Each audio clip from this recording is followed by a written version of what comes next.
So in the apiary today here at Flow Hive HQ, and we're looking in at the bees and really appreciating them here on World Bee Day. These unsung heroes of our world really account for a lot, but it's not only these European honeybees that produce an extraordinary amount of honey, it's also the native bees. There's 20,000 of them in our world that might just have little solitary homes in the garden or in holes in mud or in wood, and all of them are important for that pollination that we completely depend on. So without pollination, we not only lose, say, a third of our food off the supermarket shelves, but we also lose a whole lot of species of trees that rely on pollination in order to reproduce. So I'm here with my father today. We're going to be talking about World Bee Day. If you've got questions, put it in the comments below. And I'm also going to show you an app which is called World Bee Count. Now, it's an exciting thing that we've helped sponsor. It's a collaboration between Hive Tracks and Appalachian State University. It's a map that we're creating.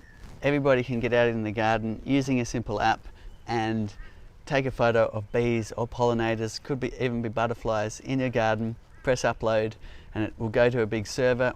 We're creating the first ever global pollinator map of our world. So it's an exciting thing. The data will be used for all sorts of purposes. Before we can save the bees, we need to know that they exist. Yep. So I'll show you how to use that app now. If you have a look here, we've got a simple, I'll just show you what the app looks like. You can download it. It's called World Bee Count.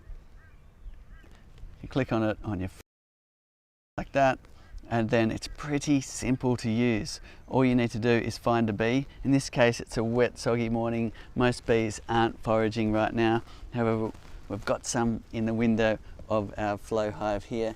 So all I need to do is come in, get a bee or some bees in the view, and then I click the button here, and what's going to happen is it shows you the photo, and you simply press the submit button and up it goes. You've helped create a map of bees around the world. So it's a cool thing, especially in this time where there's a lot of people at home, to step out into the garden, get out your phone, take a photo, add it to the global pollinator map, and you'll help create that data set. So if you've got questions, put it in the comments below. Meanwhile, we're going to see if we can find some more bees in our garden. We're harvesting a little bit of honey today, and Jai is going to read out your questions as you put them in the comments. Gregory is asking, is it true that bees don't like black? Well, welcome to World Bee Day. It's great to be celebrating bees and pollinators all around the world, isn't it? And to be just thinking about them in particular today. Bees' traditional enemies are bears. Bears will just tear apart a beehive and going, of course they don't mind the honey, but they're going for the protein, and that is the brood. They'll rip in there and they'll want to eat all of the little bee larvae and so on. So bees don't like bears at all, and bears have a big black nose. And we've even noticed that if we had a mobile phone just sticking out of our top pocket around the beehive, when we've pulled a beehive apart and they're already feeling a bit upset, they'll start attacking the phone. So we assume that they think that black phone is the black bear's nose. So yeah, generally don't wear black when you're going for your bees. Especially shiny black, but your hive has to be pretty aggressive before it's actually going to attack black. We're filming bees all the time with black cameras, and they generally don't go for it, except if you've got a particularly aggressive hive, then they might go for the black. And they'll go for the person wearing black before they'll go for the person not wearing black. That was an interesting experiment we did, because the phone was in this pocket of your bee suit. It had a shiny black case, and the bees were attacking it wildly. We then thought, oh, I wonder whether it's the phone or the actual or my heart or your heart. So what we did is we shifted the black case of the phone to the other pocket, left the phone there where it was, and the phone was a grey phone.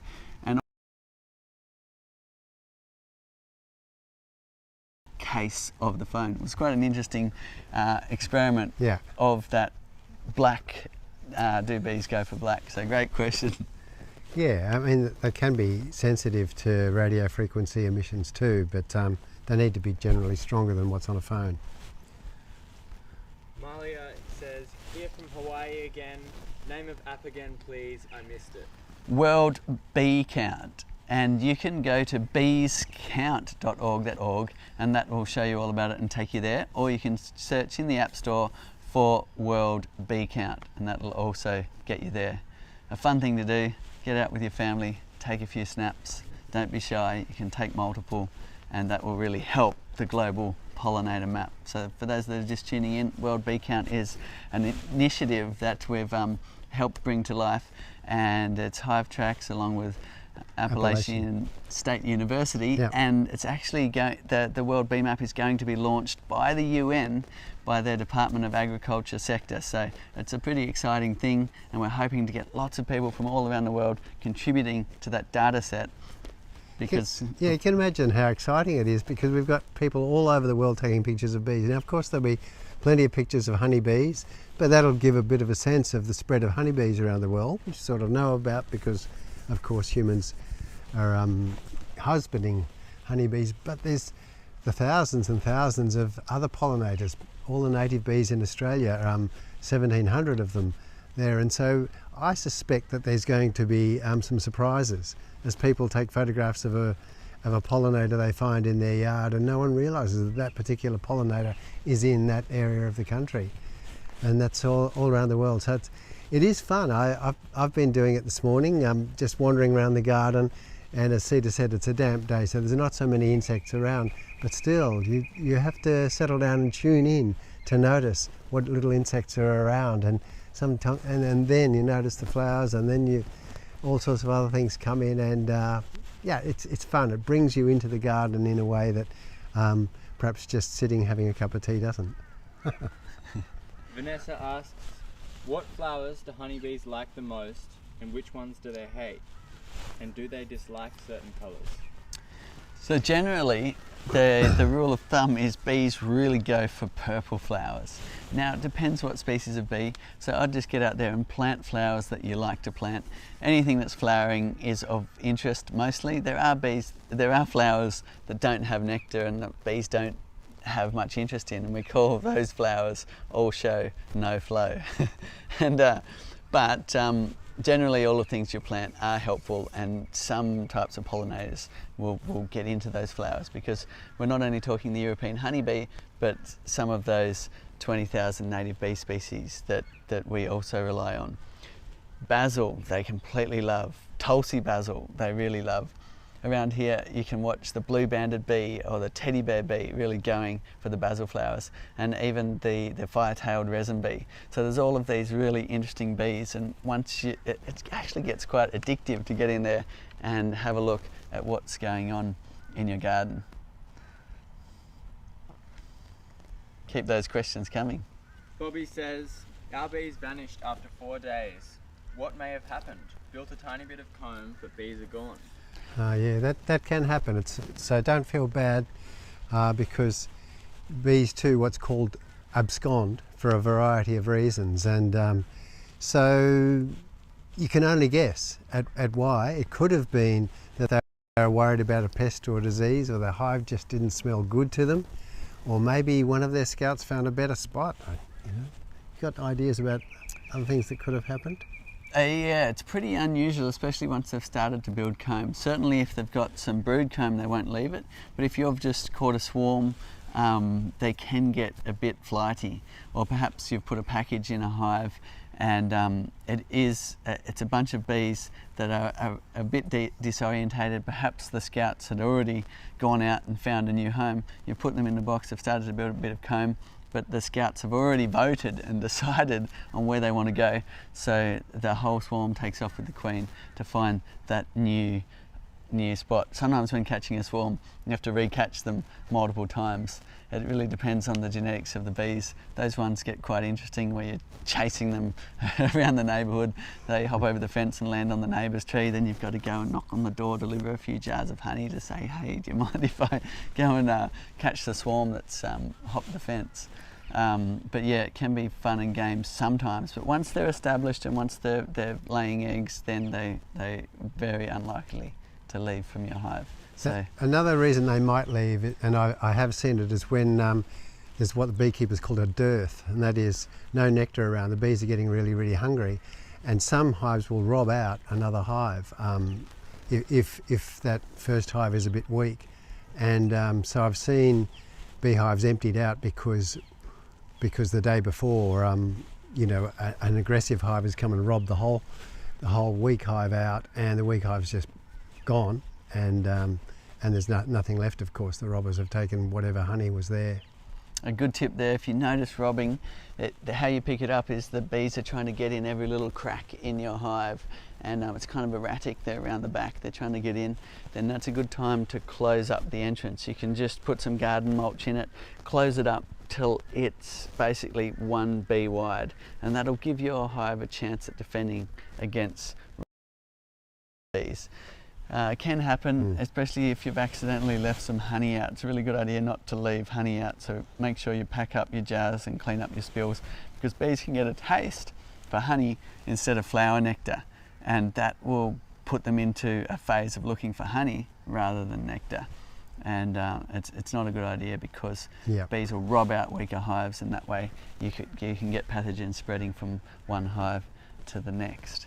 Great questions, keep them coming in. On YouTube asks, how many kinds of bees are there and how do they differ? 20,000. Around the world. Yeah, types of bees.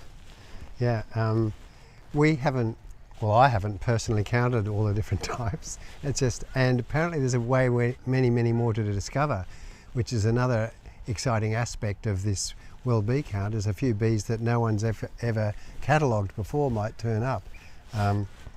So yeah, 20,000 around the world, 1,700 species just in Australia, most of them solitary bees.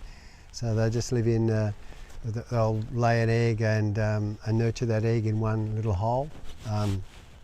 Yeah, but a few of them in Australia, and then around the world in what we know as bees that create a colony or a whole community, like the European honeybee. Our pollinator house project has been really interesting. The one up on the wall of the office actually gets a heavy amount of traffic, and even so much that you notice all the bees coming and going as you're walking past it. And you get masked bees, leaf-cutter bees, fire-tailed resin bees, all of these little ones, and new ones that you haven't seen before. So it's great to create pollinator houses. We'll hopefully run that project again towards the end of the year. But if you get out in your yard, even getting a drill and a bunch of drill bits and drilling random sized holes in logs of wood can create homes for the native bee species that all they need is a bit of habitat to survive. And what you're doing is creating stepping stones through the landscape or through the urban landscape, because sometimes these solitary bees only have a small area, so 200 metres that they forage in. So really different to these bees that are super bees, really, the Apis mellifera. They can fly 10 kilometres, which is 6 miles. It's so far for a little bee. But these solitary ones sometimes are only going a few doors down. So you creating habitat in your yard really helps these bees and gives them one more stepping stone to get a little bit further and hopefully connect areas of wild spaces together with corridors through the urban landscape. Exciting thing to do. We've got a question that's been emailed in, and that's, do solitary bees still collect nectar and pollen, and what do they do with it? Yep, they do. The nectar is their like their starch, it's their energy, and the pollen is their protein. So they need both, and that's typically what bees will survive from. But some bees, like, what's the name of the bee that eats other bees? Oh God, I've forgotten its name. It's azure bee or something. Anyway, so bees' diet does vary, but generally, yes, they're nectar and pollinators. How do you define a bee? So a bee compared to a wasp, because they can actually look similar, and bees are often hairy because they do that amazing thing with their static charge and they collect pollen and they shift it down to their pollen baskets. So having hairy is definitely a sign that they're a bee, but not all bees are hairy. So you also get some little masked bees that look incredibly like little wasps. And you also get wasps that do pollination too. So if you're out in your yard and you see wasps doing pollination, take photos of them, upload it to the World Bee Count also. So a classic distinction between bees and flies, for example, is the number of wings. Bees have 4 wings, flies have 2. So yeah, that's the difference between flies. But basically, wasps are carnivorous, and they typically go for spiders, and they'll take them back to their nest and feed them spiders. And some wasps will even eat bees as well. So they're carnivorous, whereas the bees, they're on a plant-based diet with proteins and the carbohydrates being the nectar as well. So the pollen is the protein, the nectar is the carbohydrate, and that is their diet. They will also go and forage for minerals by sucking on mud or perhaps sucking some salty water from a swimming pool, etc. So they also need minerals as well. It's true. They'll also look for fungi if they need that. Did you say that? No, I didn't say fungi, but there's some really interesting work being done in the world on fungi. Paul Stamets is doing some amazing work on bees. If you haven't seen Fantastic Fungi, it's a great watch as well. Renata says, do you use a queen excluder on your hives? If not, and if the queen happens to lay in the flow frames, would bees backfill with honey once brood emerges, or she keep laying there? Okay, so in our experience, it seems to be very queen specific. Right outside my door at home, I've got a hive, no queen excluder, and I haven't had a queen excluder in there for years. And she will never lay in the flow frames, whereas other hives certainly will. So if you want to experiment with no queen excluder, then you'll need to keep a good eye and make sure she isn't of the genetics that will lay in the flow frames.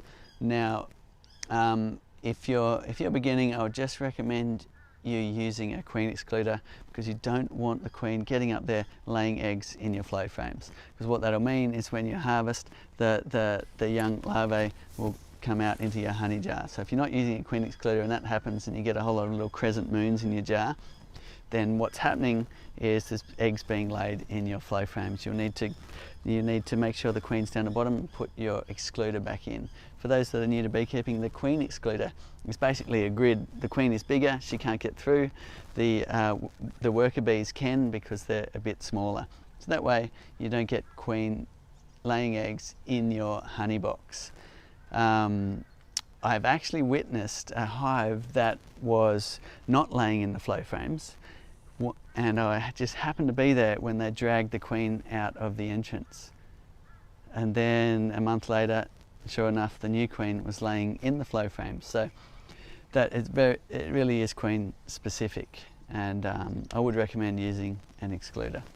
I mean, some beekeepers never use an excluder. This is with just all sorts of conventional hives as well, and they believe that the excluder just inhibits the free flow of the bees and just a little bit more effort for the bees to get up into the honey storage. So that's why they prefer no excluder. Of course, if you're beginning and you often want to find the queen, if you don't have an excluder, then you're going to have to look through the whole hive and every flow frame, if you've got flow super on, to try and find the queen, because she could be anywhere in the whole hive. If you've got an excluder, she's excluded to the bottom and you've got more chance of finding her. So there's lots of different reasons, and you'll get a number of beekeepers engaged in a great argument if you throw that question into the bee club. It's fun, really, because we do have different ways of going about it, and as Cedar was pointing out, different colonies of bees have different ways of going about it as well. I think generally you'll any question to a bunch of beekeepers, you'll start a great argument. Okay, we've got time for a couple more questions.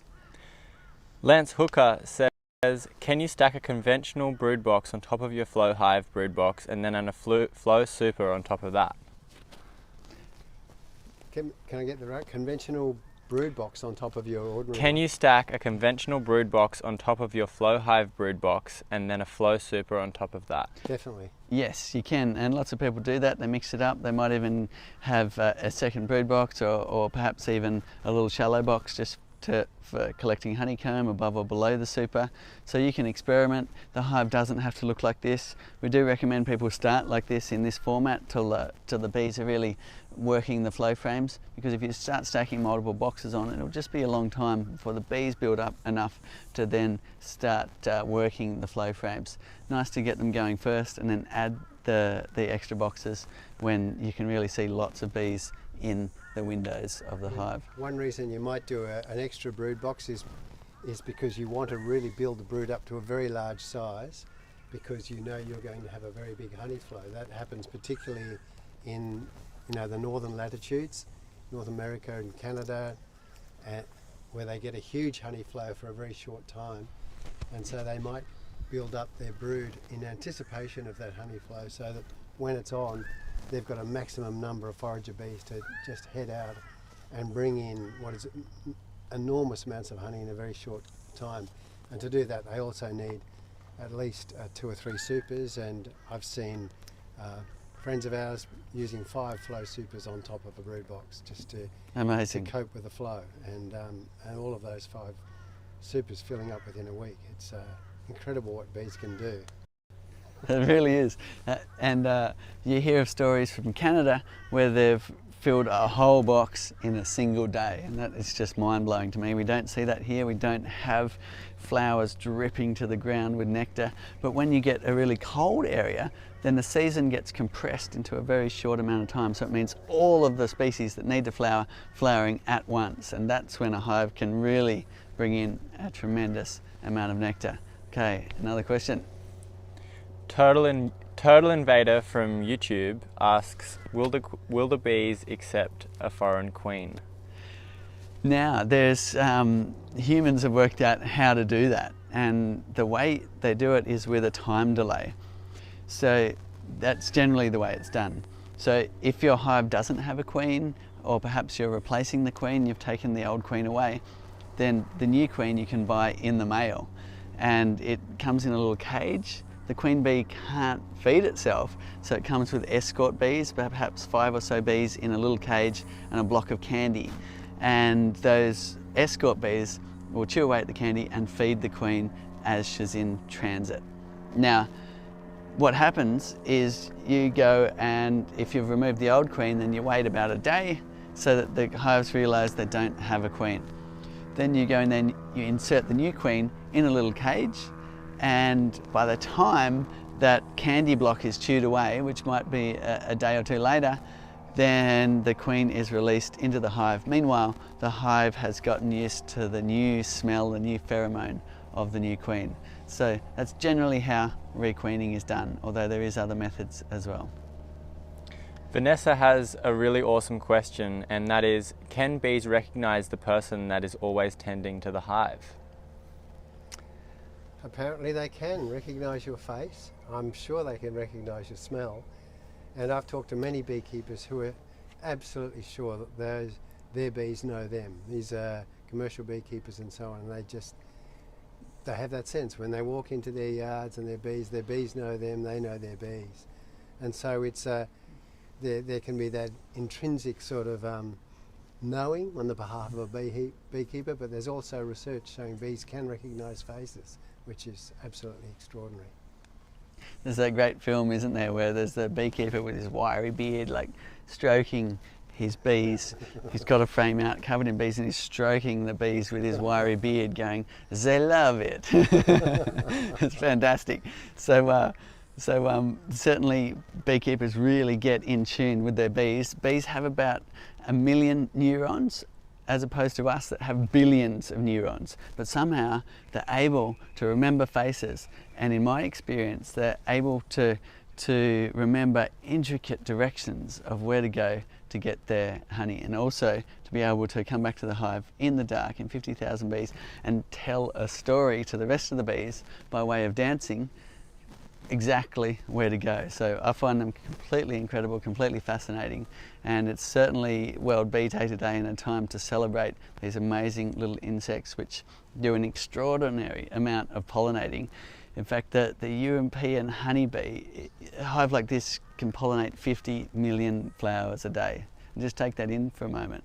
And to do that, if you added up the bee flight, it's a couple of times around the world in bee miles, which is, it just speaks to the incredible nature of these little honeybees. And it's why humans have dragged them all around the world wherever they go, because they're such good pollinators, and that becomes hand in hand with the agriculture that supports us.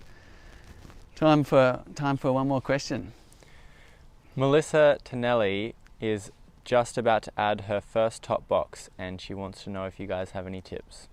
Okay, a tip to adding your top box is make sure that the bees are nice and full. So if you dial back several videos in our live stream, you'll notice we've got one called How to Know If Your Hive is Ready for a Super. The super is the top box.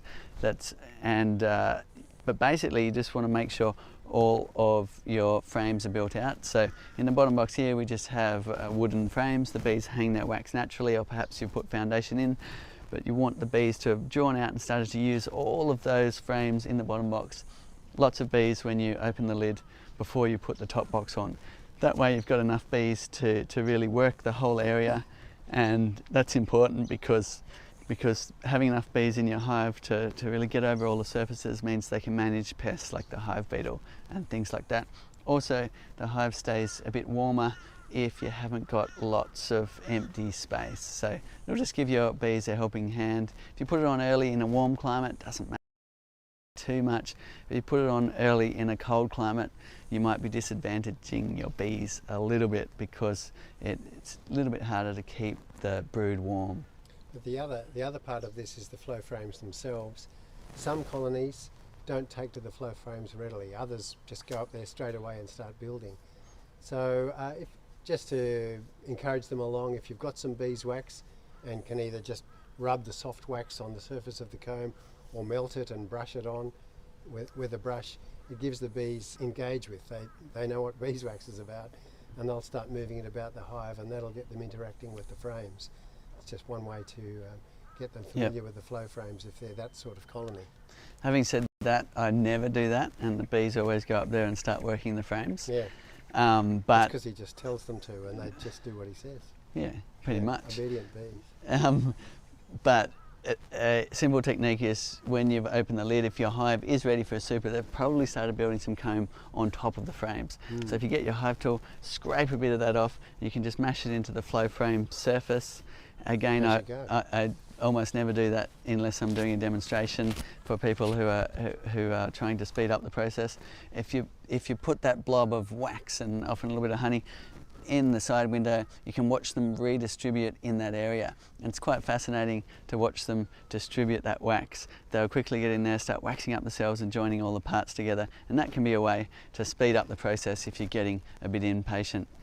Today it's World Bee Day, and we're really appreciating the extraordinary little creatures that honeybees are, but also the other 20,000 native bee species in the world that we rely on to keep our pollination network going, to keep our agriculture going, to keep trees and plants being able to reproduce.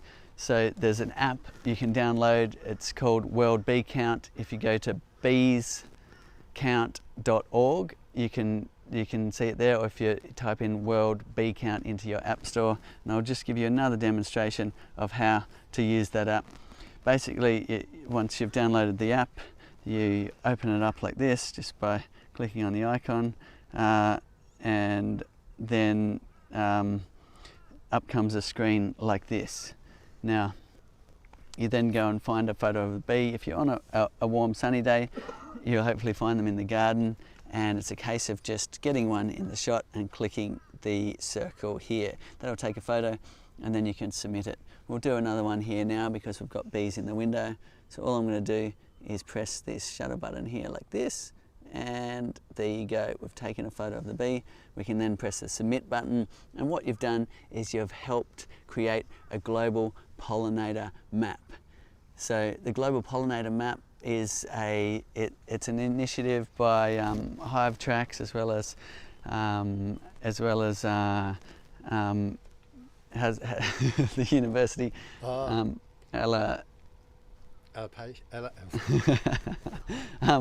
Alapatian State University, and it's going to be launched by the UN, and also hopefully we're going to get a lot of input from people all over the world, and create this data set which researchers can get into and find out where all the bee species are in the world. Now this is the first of its kind, so grab the app, get out in the garden, take some photos, help create that data set, something we can all do while we're all in lockdown.